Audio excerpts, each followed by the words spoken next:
Menteri Ketenat Food and Civil Supplies and Consumer Affairs ke Sarkar Jela ubak Coming One Omban, haka Sautrik Yayong, ulapli ya Commission Mood Project na kebenta ke jing peniaso yau adhar bat kikat ration, kenang ban penti kena haluar ke jing kut bat ke jing yat bej, haka jing sam yau kau ration, syaki nong yok jing mentoy kat kum ke National Food Security Act NFSA.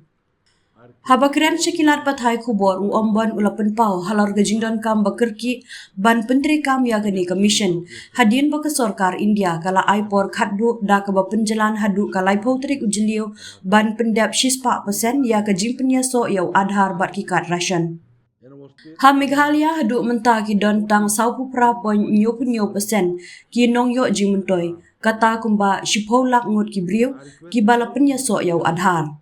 Henry dangdon sa khatway lakngut kinong yo jimuntoy ya ki badang day ban pendap hagini ki prapusaw singi ki banwan. Ulaong da ka babenra baga ne gijing penyaso kan yara ban penduk jai ya ki jingle kam thong bat ka ban khanglat na ki jing pendon kam bakla. Halor ka jingkong san ka jing penyaso adhar menteri ulaong kani kan pentik na baki marbam kin poisha ki to ki long yeng ki badai hok ban yo ki marrep ki nong belas ni bat ki long kemi ha ki thain nong kendong bat ki jaka sarkar ha ka jela kani kan pen khlain halor ka jing long khoi da ka baweng no ya ki nong yo jimuntoy ki bom shem ladon bat ban khanglat halor ki jing pen thot ya ka rukom sam ya ki marbam hapo jongka NFSA ulaban ram. Ulaong ru baki Deputy Commissioner Subdivisional Officer bat ki Block Development Officer kin lam khamat ha kabay day bat ka jing pentri kam ya kani commission hapo kisnong ki thau. Kat kum ka jing pen pau jong u ulaong begitu ki badon ya ki kat ration ki day ban let mi sya ki jaka sam ration ki office block lani ki office ketenat supply jong ki district haring kat ki adhar jong ki naduk ka khat sautrik yayong. Nalor kata menteri upentip ru bakat haduk menta ki don 1,000 san spa teli ki jaka ni dukan sam ration hakeleng ke jela ki longkum ki jaka penderung kerteng na ke bentaban penyaso yau adhar bat ki kat ration haringkat ke jing kersyan lang da ki bor penyak shnong. Ha kejuk kapor upen pauru ka jing snow skemba ka Meghalaya kan la ban kenjo syaka 6% ka jing penyaso adhar lingba ka jing atrilang jong baro ki kenhun ki badan bentah. Very important mission, we call mission mode.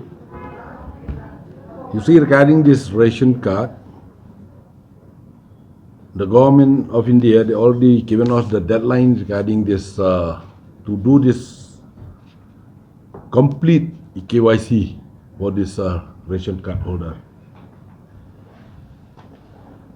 The deadline for this is on the 30th June 2025. Through you, I request all the people in our state, those who have this, the beneficiaries of this NFSA, they should have this Aadhaar card and do the seeding also. As of now, in our state, only 49.61 Aadhaar already seeded. Then I request all the beneficiaries to complete 100% seeding regarding this Aadhaar. That's why the government of India, if our people they didn't want to do this, I think maybe the government of India will cut the allocation of rice. This is a scheme of central government, not a state scheme. The government of India pressuring us regarding this EQIC. These Aadhaar mean to do the accountability, to do the transparency. Suppose if you are the beneficiaries,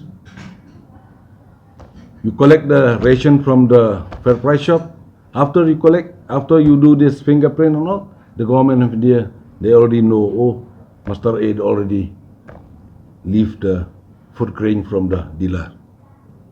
Our people is humanity and attitude. No? We are all the time is we lag behind them. In the government of India, Meghalaya is the lowest achievement of this Aadhaar. Only the Meghalaya is the less. Ngam tip ikadaw,